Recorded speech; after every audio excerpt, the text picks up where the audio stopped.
Alchimie. Ce mot résonne en nous. Alchimie des mots, alchimie du verbe, alchimie des corps. Harmonie, fusion, élixir de vie, transmutation du plomb en or. Mots du présent et du passé, pratique mystérieuse qui semble appartenir à des pages dépassées de l'histoire. Et pourtant de nos jours, partout dans le monde, à l'abri des regards, des alchimistes œuvrent encore. Que cherchent-ils? Quelle quête poursuivent-ils?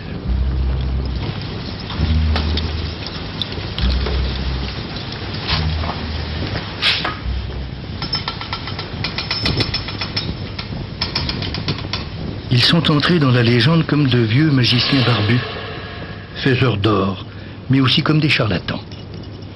L'imagerie populaire en a fait des êtres inquiétants, des fous à la poursuite de chimères, en tout cas des individus étranges qui suscitent en nous des réactions ambiguës, car ils touchent à nos aspirations les plus intimes, la richesse et la santé.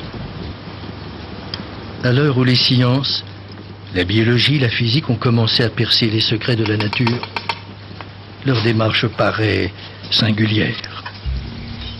Il est vrai que cet antre peuplé de feu, de fumée, d'eau et de couleurs a de quoi faire douter les scientifiques du bien fondé de tels travaux et de leur doctrine.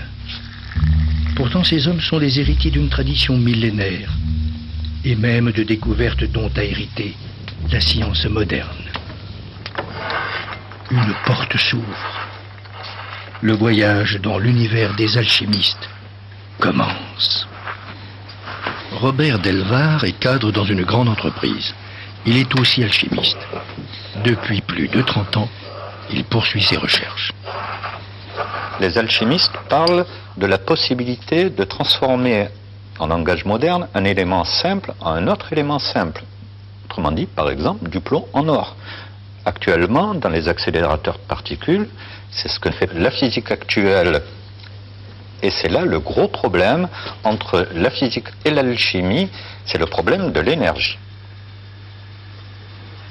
Et les questions qui sont posées, c'est comment pouvez-vous prétendre, avec des instruments qui se rapportent fort de la poterie, de la vaisselle et un petit peu de l'enfantillage, comment pouvez-vous prétendre, vous, transmuter simplement en faisant des coulées, des corps nus, des mélanges, etc. Alors que nous, avec des accélérateurs de particules géants, nous devons mettre en branle une somme formidable d'énergie pour pouvoir toucher les noyaux atomiques, les faire exploser, les transformer en d'autres éléments. Les objectifs des alchimistes et des scientifiques peuvent en un sens paraître identiques. Pourtant, ils correspondent à des visions du monde fondamentalement différentes. Le cosmos s'organise en plusieurs niveaux. Les hommes vivent sur Terre, dans le monde sous la Lune, monde de transformation, de corruption, de chute. Au-dessus d'eux, au-delà de la Lune, existe un monde pur, où toutes les choses sont éternellement les mêmes, composées d'un élément pur, l'éther. C'est le monde des planètes, puis le monde des étoiles fixes, et au-dessus, celui du démiurge, le Dieu. Ce monde forme un tout, un corps animé par une âme, un souffle qui pénètre tout, le pneuma. Cette unicité de tout comme le cycle des transformations et du temps est symbolisée par le serpent.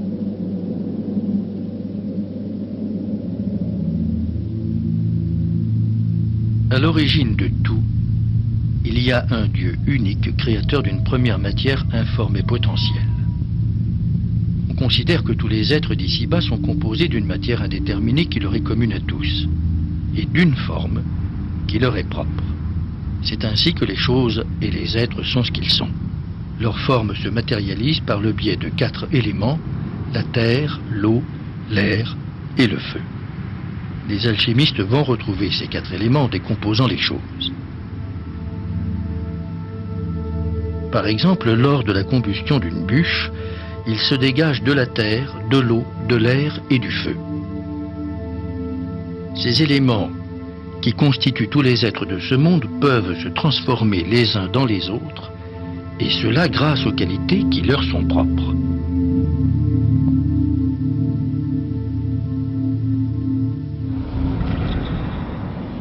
La terre est sèche et froide. Froide et humide est l'eau. Humide et chaud est l'air. Chaud et sec est le feu. La transformation d'un élément en un autre se fait par la qualité commune. Le froid pour la terre et l'eau, l'humide pour l'eau et l'air, le chaud pour l'air et le feu, le sec pour le feu et la terre.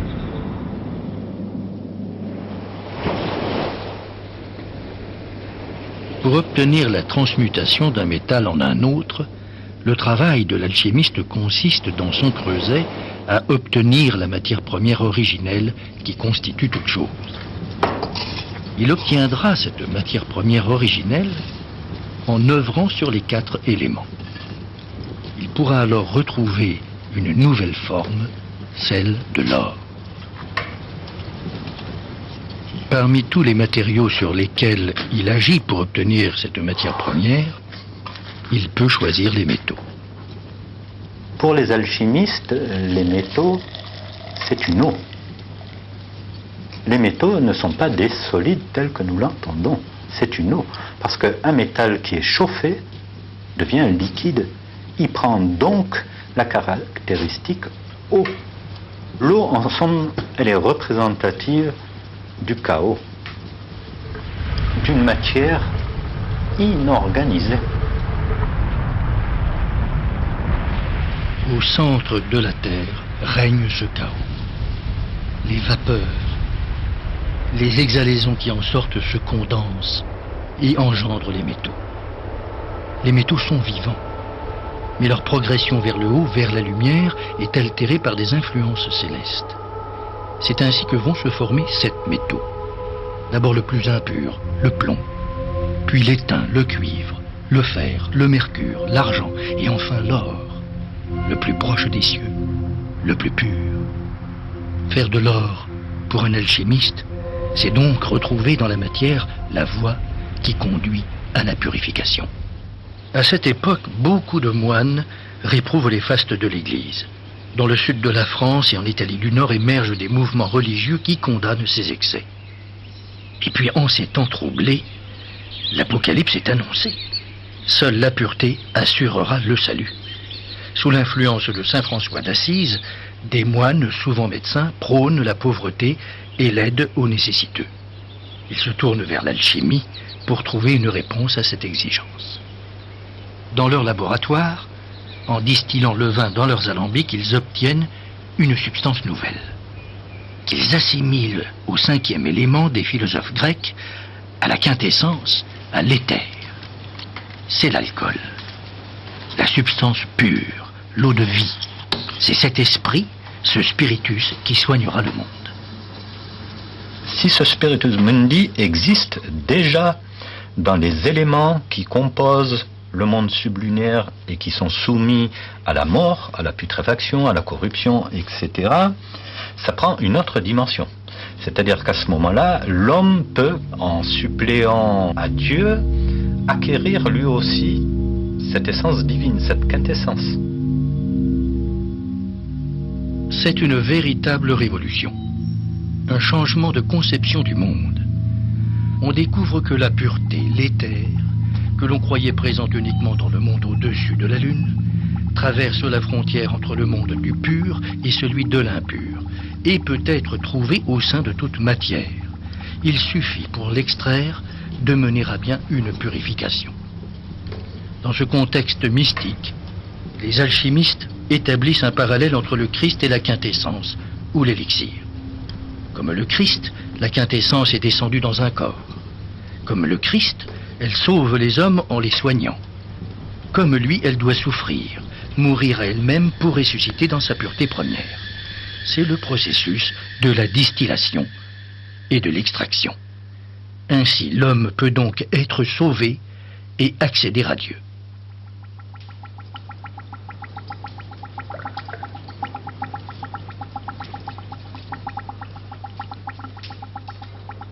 Toutes les manifestations des phénomènes que nous observons ont un sens parce qu'un devenir.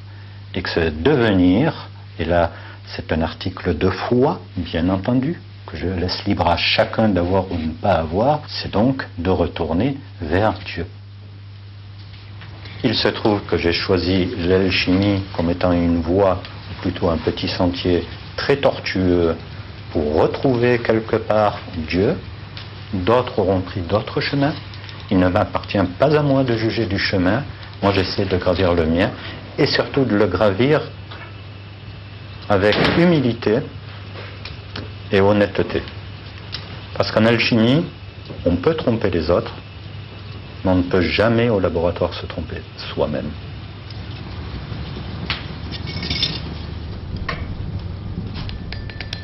Les alchimistes ne confondent pas alchimie et religion. Ils entendent aider, corriger la nature dans ses œuvres. Ils ne prétendent pas se substituer à Dieu. Ils refusent tout recours aux démons et à la sorcellerie. Cela rassure les autorités religieuses. C'est ainsi que l'alchimie n'a jamais été condamnée par l'Église et que des papes se sont intéressés à la fabrication de la pierre philosophale, un terme qui apparaît au Moyen Âge.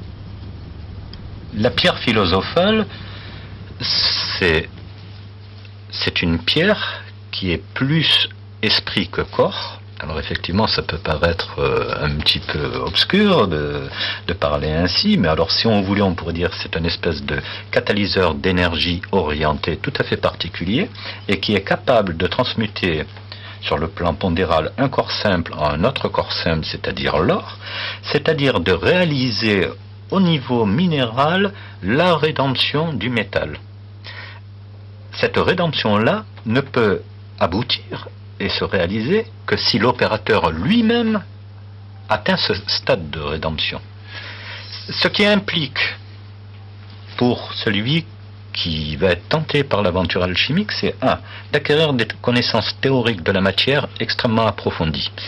Deuxièmement, d'acquérir une pratique extrêmement difficile puisque les livres qui la décrivent sont codés, sont cryptés, et ce n'est pas pour rien d'ailleurs.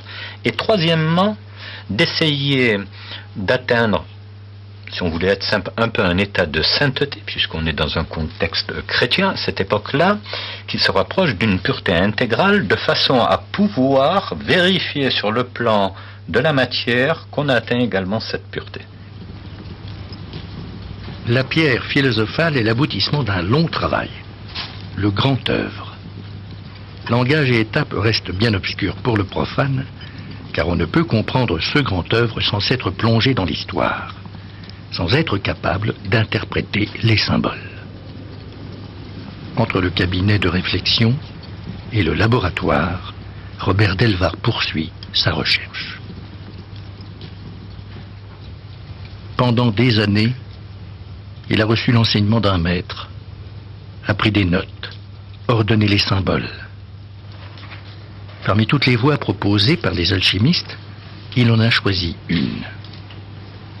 Avec lui, et avec ceux qui ont accepté de nous guider, voici la progression vers la pierre philosophale. Ce sont des mois intenses, où connaissance métallurgique et intuition des symboles forment un tout. Il a choisi sa matière première, un minerai. Il la nomme le sujet des sages. Il attend le printemps pour commencer ses travaux. Il la broie, puis va la soumettre à une double chaleur, celle du feu et celle plus subtile de la lumière de la lune.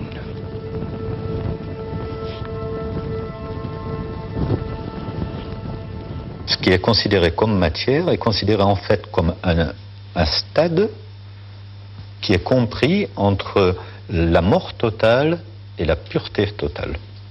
Donc effectivement, nous trouvons tous les échantillonnages des métaux, des corps, de ce que l'on considère à l'heure actuelle comme matière. Seulement, la différence, c'est que dans le monde actuel, la matière, c'est la matière, et ce qui est l'esprit, c'est l'esprit. Et il y a une séparation qui est très nette. Alors que dans le monde de l'Antiquité ou du Moyen-Âge, on n'assiste pas à une séparation de la sorte. La matière et l'esprit agissent. Et en alchimie, on ne fait pas tant agir la matière sur la matière, on fait agir l'esprit sur la matière. Jour après jour, heure après heure, l'alchimiste consigne les pesées, les températures et les réactions de sa matière. Pendant que la première matière subit l'action du feu, il recueille une eau qui a reçu l'influence des rayons du soleil et de la lune, les principes mâles et femelles. Ces mêmes principes entrent dans la préparation de deux corps salins qui, chauffés, interagissent avec l'eau. En les faisant cristalliser, ils captent l'esprit du monde, une force secrète. Pour nous, c'est sûr, il y a une force sous forme d'onde, d'énergie. Et quand on va faire les opérations au creuset, notre matière, quand elle va fondre, etc., va attirer, à travers le fourneau, à travers le toit de la maison, va attirer l'esprit universel. Elle va agir comme un aimant gigantesque. Or, le déclencheur de cette action, ce sont les sels.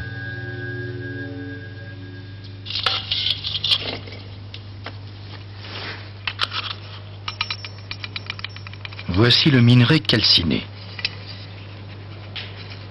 Il faut maintenant mélanger les cristaux chargés de l'esprit universel avec du fer, puis chauffer ce mélange pour qu'il agisse sur le minerai de la matière première.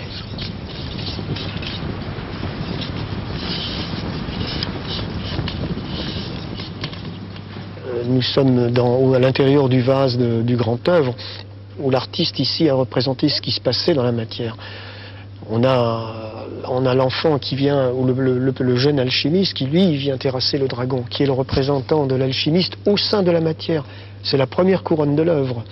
Donc la naissance du mercure, que l'on voit représenté ici sur son char, tiré par deux coqs. Parce que le coq est l'emblème de Mercure.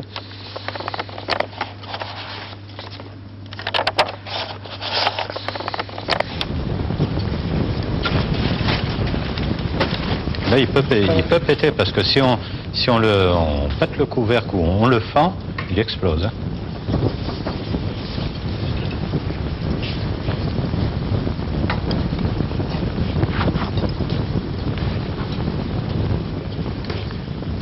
Ce sont des instants cruciaux, dangereux. L'alchimiste livre un combat intime avec la matière et le feu. La moindre erreur de température, quelques grammes de trop, et c'est l'explosion.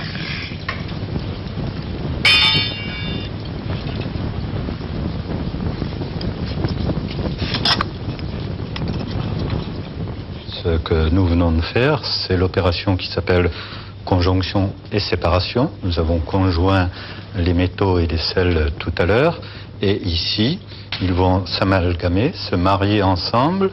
Et quand nous ressortirons le creuset, au bout d'une heure environ, nous allons couler et deux parties paraîtront, qui vont être assez facilement séparables. D'un côté, ce sera une partie dite femelle et de l'autre, la partie mâle.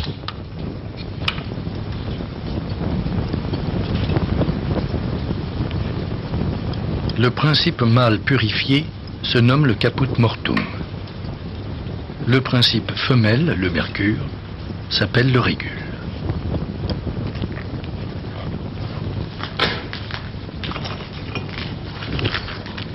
Lorsque le lingot est parfaitement coulé et surtout que le coup de marteau est heureux, on y voit cet agencement en agglomérat fibro-radié qui partent en fait des petites aiguilles subtiles qui partent du centre vers la circonférence. En fait, c'est le petit soleil des sages qui est né, c'est l'embryon solaire qui émet ses rayons au sein de la matière qui n'est pas encore propre. Voilà. Le régule est purifié plusieurs fois. Apparaissent alors des lignes ressemblant à des feuilles de fougère. Et bientôt à la surface émergent des cristaux verts qui reçoivent le nom de lions verts. C'est une étape fondamentale, car ces cristaux verts ont maintenant concentré l'esprit universel, l'énergie, la force.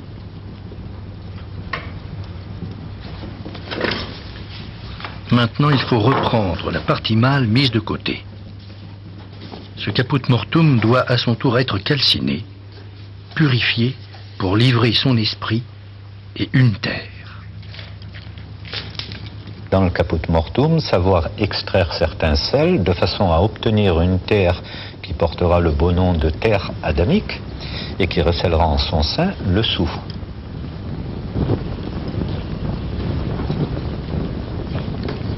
Nos deux principes, tant mâle que femelle, ont été purifiés et il va s'agir maintenant, pour rentrer dans la deuxième phase du grand œuvre, de réunir de nouveau ces éléments afin de pouvoir provoquer ce qu'on appelle la sublimation.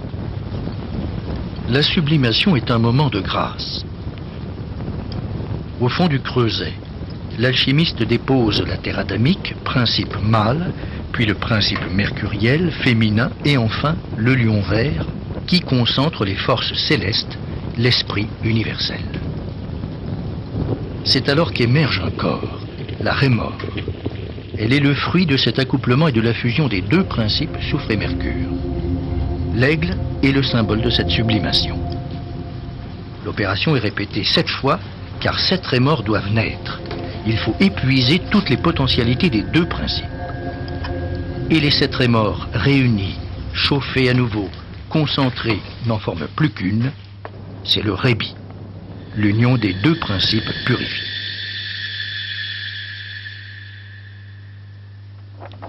Voilà, nous sommes sur un des mythes de l'alchimie qui est le mythe de l'androgyna, c'est-à-dire le mâle et la femelle en un seul corps, qui est en fait la Vierge du grand œuvre. Donc c'est cette androgyna, c'est la matière qui a son propre géniteur, puisqu'elle est constituée de l'esprit et du corps. Le corps qui est capable de réenfanter cet esprit et l'esprit qui est capable de venir engrosser le corps. C'est toujours la réunion de contraires, de deux pôles différents, qui, s'agglomérant ensemble, forment l'être. Mais non seulement ils forment l'être, mais ils forment une dynamique. Et cette dynamique-là, ce qui la sous-tend, c'est ce qu'on pourrait, en simplifiant à l'extrême, c'est l'amour. L'amour, c'est-à-dire les choses qui rapprochent, qui sont tout à fait à l'opposé du chaos. L'amour est la clé de la démarche alchimique. Le rosaire des philosophes le met en scène pour expliquer le grand œuvre. Les métaux, la chair sont mis à nu. Ils sont vivants, nés d'une même matière, séparés en opposés complémentaires et réunis. L'homme et la femme sont sur la voie de la pierre philosophale et de la rédemption.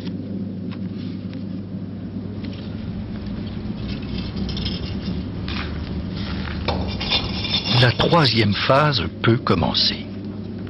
Plusieurs mois, plusieurs années ont peut-être été nécessaires pour y parvenir. Elle est rythmée par 3 étapes. La phase au noir, puis au blanc et enfin au rouge. L'œuf, symbole de l'unité de la matière, peut alors être confectionné. À l'intérieur du creuset, tout le processus va se répéter et cet œuf, avec son rébi, s'épanouira, se chargera en énergie pour devenir enfin pierre philosophale. L'opération est placée sous le sceau du secret, le sceau d'Hermès. Il y a une espèce de petite voûte qui se forme dessus avec le fondant, qui fait comme la coquille d'un œuf, et cette voûte, elle va disparaître d'elle-même une fois que le miracle est accompli au sein de la matière. Comme dans la guérison des plaies. Il arrive un moment où une croûte se forme sur la plaie, et cette croûte se détache d'elle-même jusque l'épiderme tendre s'est reconstitué. Et ça, c'est le grand mystère. La nature reprend son droit et ça ne nous appartient pas. L'alchimiste ne peut rien voir. Il est obligé de savoir ce qui se passe exactement au sein de la matière. Et comme le dit l'adage ancien, les sons, les parfums et les couleurs se répondent. Et ce sont 3 signes où il faut être très attentif. Le mercure chante divinement lorsque sa mort est proche. On entend ce cri strident au sein de la matière grave et qui représente la mort du composé. On entend comme un combat, les matériaux qui se combattent l'un sur l'autre. Cyrano de Bergerac dit que c'est le combat de la salamandre, de l'animal glaçant et de la bête à feu. En fait, du chaud et du froid. Et...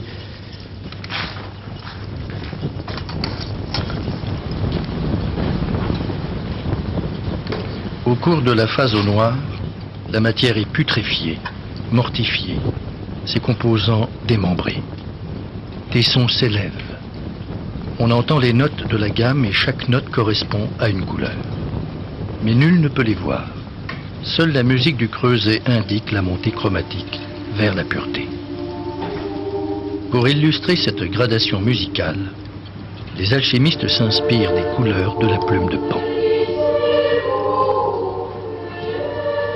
La phase au blanc indique l'ultime purification des 4 principes, terre, eau, air et feu. Enfin, les derniers sons annoncent la phase au rouge. Elle est symbolisée par un phénix, l'oiseau qui renaît de ses cendres.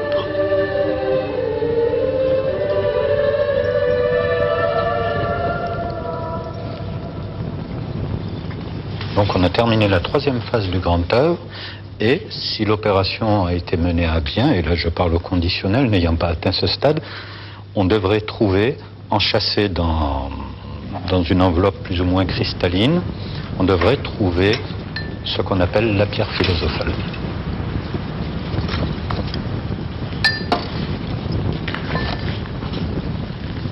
Mais mise ainsi, évidemment, elle n'est pas assez puissante. Il faut donc de nouveau la multiplier. Et la multiplier, c'est de nouveau la remettre en coction et recommencer cette coction qui, ce coup-là, va se dérouler dans une durée de plus en plus courte.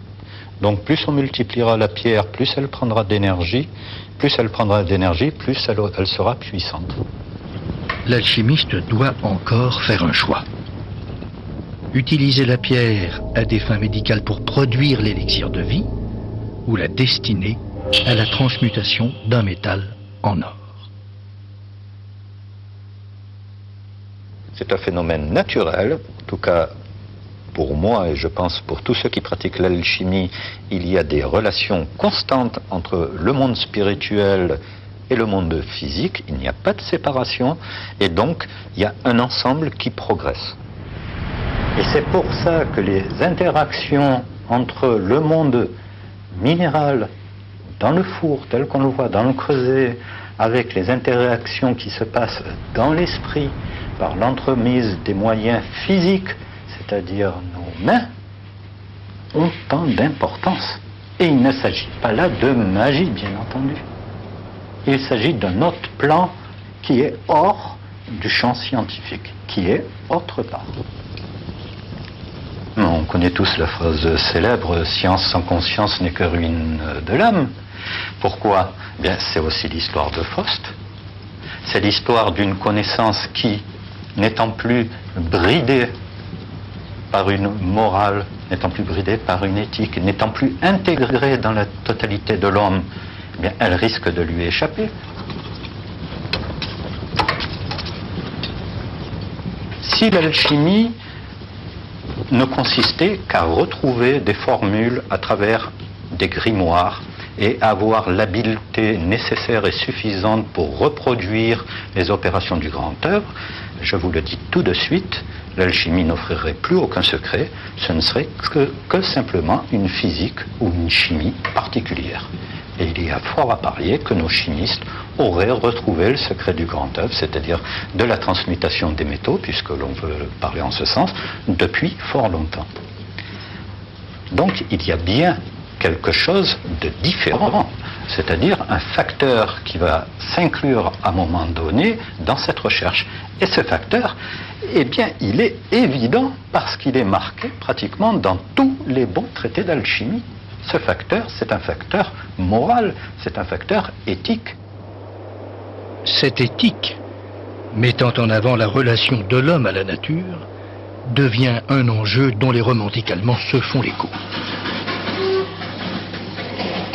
À la même époque, les hauts fourneaux des usines sidérurgiques deviennent les creusets d'où jaillissent le fer et l'acier, ce nouvel or des sociétés industrielles. L'étude de la matière connaît alors de remarquables progrès. Éléments, forces et atomes sont explorés et classés. Ayant rejeté le principe de la transmutation, la chimie n'étudie que la combinaison des corps. Jusqu'au jour où, au début du XXe siècle, dans le domaine de la physique et des atomes, Pierre et Marie Curie vont mettre le monde scientifique devant l'évidence d'une force qui semble bien magique, la radioactivité. Le principe de la transmutation se révèle un phénomène bien réel pour les scientifiques. Phénomène naturel que les physiciens du nucléaire réussiront dans leurs accélérateurs de particules. En quantité infinitésimale et radioactive, ils transmutent du plomb en or. La transmutation des atomes est le principe même de la bombe atomique. Quand on dit qu'un noyau nucléaire quelconque, d'un atome quelconque, explose et libère tant d'énergie, ou qu'il faille projeter contre ce même noyau un neutron doté d'une telle énergie, on dit quoi? On a mesuré, effectivement, et d'une manière extrêmement complexe, les quantités de force qu'il fallait mettre en jeu pour obtenir tel effet. Mais on ne donne pas le pourquoi de la force. Et je ne le reproche pas, parce que ce n'est pas l'objet de la science, encore une fois, c'est l'objet de la métaphysique. En fondant le savoir sur des modèles mathématiques, la science a ouvert une voie de la compréhension des lois de la nature. Elle cherche, elle aussi, à comprendre les forces, les nombres qui organisent le monde de l'infiniment petit à l'infiniment grand. À sa manière, elle poursuit une quête de la pureté, cherchant dans le désordre des phénomènes l'ordre et l'harmonie de l'univers. Avec toujours cette volonté de comprendre l'origine, le chaos. En cela, elle s'est substituée à l'alchimie. Mais en laissant de côté une partie de l'homme, sa part d'irrationnel, son imaginaire, elle a éradiqué sa lecture et son interprétation symbolique du monde. L'alchimiste avance sur la voie qu'il s'est choisie. En interrogeant la nature et les forces qui l'animent, c'est lui-même qui l'interroge. Nous sommes tous des poussières d'étoiles. Ces étoiles, véritables creuses et alchimiques qui nourrissent l'univers au gré des morts et des renaissances du cosmos. Elles ont répandu et répandent encore leurs métaux et leurs semences. Elles sont la matière dont nous sommes constitués. Et l'alchimiste, avec son feu, retrouve une étoile symbolique, à la fois matière et esprit. Elle est lui, elle est l'univers, elle est vivante.